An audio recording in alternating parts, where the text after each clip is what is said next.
Yo, what's good, everybody? It's Austin here, or Luna. So today's story time is a pretty good one, pretty crazy one, pretty interesting one. I think you all will enjoy it. If you do, leave a like on the video, and there's really no other way to start this other than just starting it. So I hope you enjoy it. Let's get into it. So today's story time all starts off as a regular day when I was 16. Pretty young, pretty stupid. You know, you all know this by now. When I was 16, I wasn't the smartest kid in the world. I was pretty dumb. And I spent most of my days and nights back during this time just playing games, hanging out with friends, and getting into trouble. That was pretty much all I did. Well, this all starts off as a normal day back then. I got up out of bed. It was a weekend. It was a Saturday afternoon. I think I woke up at like noon or 1 p.m., got up out of bed, took a shower, got ready for the day, got dressed, all that jazz. And after I was ready for the day, just sitting there in my room doing nothing, one of my friends texted me. We'll just call him Steven, okay? Steven texts me, and he goes, "Yo, what are you doing today?" And I was like, "Nothing. What about you?" He's like, "Ain't shit. You want to sleep over?" I was like, "Bet." So I went to my mom's room. I was like, "Mom, can I sleep at Steven's tonight?" She's like, "Sure. When do you want to go over there?" I was like, "Maybe an hour or two." And I asked him if that was okay, and he said yes.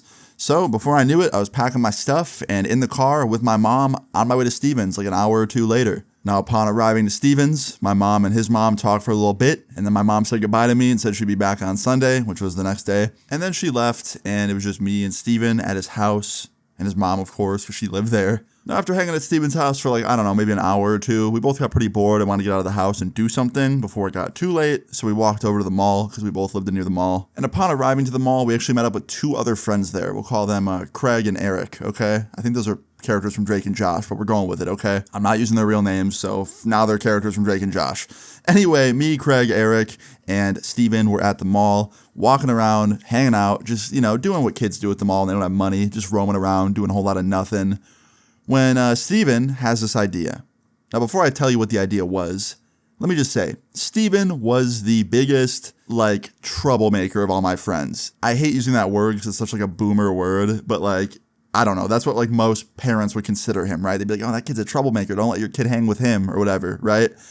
And Steven goes, "Yo, do you guys want to try and get alcohol?" And I was like, "Sure, bro."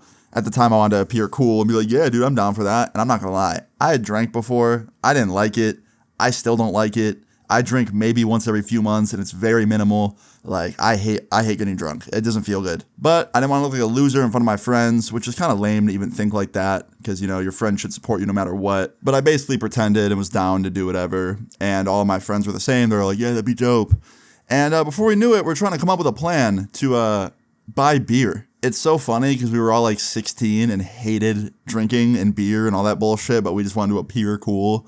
So we're trying to come up with a plan to get it. And at first, my idea was let's just text some friends of ours that are older and probably have fake IDs. And that didn't work. None of my friends had fake IDs like I thought they did. And then Craig and Eric had an idea as well. Their idea was to try and go to the store and just steal it, which was very stupid because, you know, if you get caught, not only are you stealing something that's illegal to have, but you're stealing, so it's a double whammy in terms of illegal things.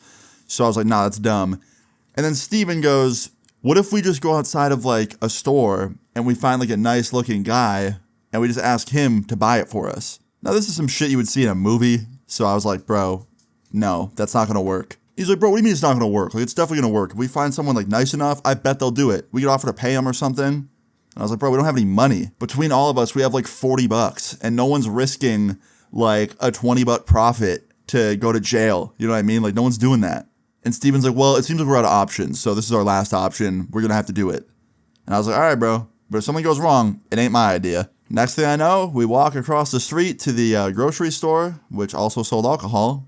And we're sitting out front on a bench, scoping out the place, seeing if there's anyone walking in or out that looks nice enough to buy us some alcohol, right? When all of a sudden we see this guy, probably in his 50s, has a pretty sweet mustache. You know, he looks pretty intimidating. Looks like he would play a sheriff in a movie or something, you know what I mean? And he looks like someone that I wouldn't approach, right? And Steven goes, "That's our guy." And I look at Steven and I'm like, "Bro, are you fucking stupid?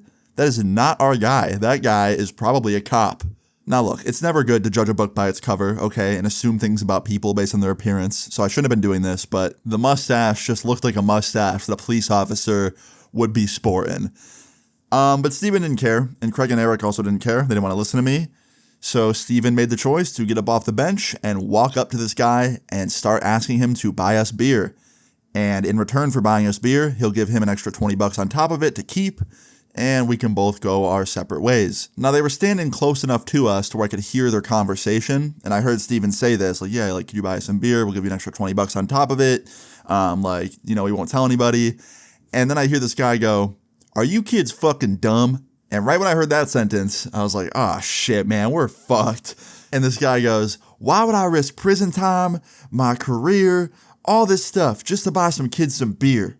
No. And also, you kids picked the wrong gentleman today. And he reaches into his coat pocket, pulls open this like wallet looking thing, flips it open, and it's a fucking badge.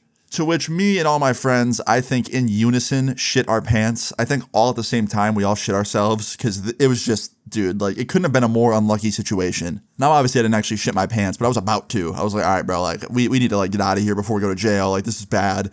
And I'm trying to like think of ways I can leave without getting in trouble. So at first I try and just stand up and walk away and act like I'm not a part of this group. And the guy goes, where do you think you're going? And I was like, oh, I'm just going to the store, grab a drink. And he goes, buddy, sit down. I was like, damn it. So I have to sit down, and this guy gets on the phone and calls cops to the store.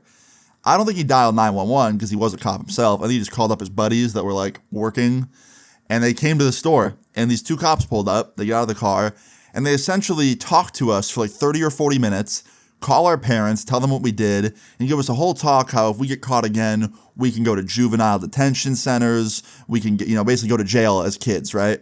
And after that, our parents had to come and get us one by one and get picked up.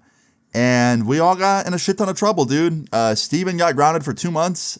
I got grounded for like 2 weeks, mainly because I wasn't like the mastermind of this plan like Steven was, and my mom understood that.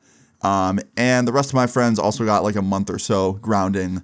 So yeah, pretty fucking shitty. Now, I don't know what the odds of us picking the one undercover cop, like, in the entire grocery store vicinity, but those odds must have been so insane. Like, we should have went and bought a lottery ticket after this, because how the fuck does that happen? Like, what are the chances? Maybe we shouldn't have bought a lottery ticket, because we were incredibly unlucky this day, not lucky. But yeah, man, we got lectured by police. Police got called. A lot of people at the store that were shopping were, like, staring at us, like, wondering what the hell happened. And our parents grounded us, and life just sucked for a while.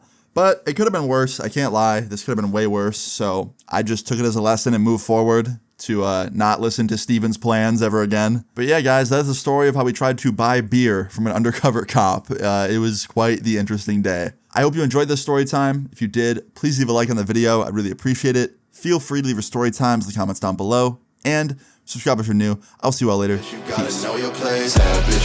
Pull up on me, I got 2 switches, 20 gauge rounds, hit you up like it's nutrition. I've risen, everything came to fruition. Stop the jealous talking on your girls, mine I might hit it. I heard my name is in your mouth, yeah, I really doubt you want me talking back, cause I could really air it out. Remember when I